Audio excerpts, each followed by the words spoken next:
Okay हो गया।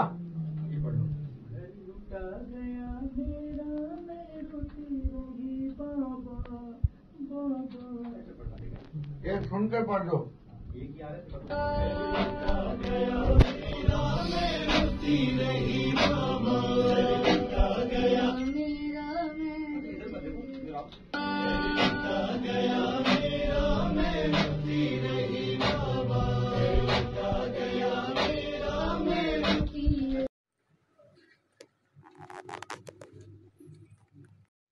अभी मेरा 9 सुन लिएगा आप लोग और अब बताइएगा कैसा लगा।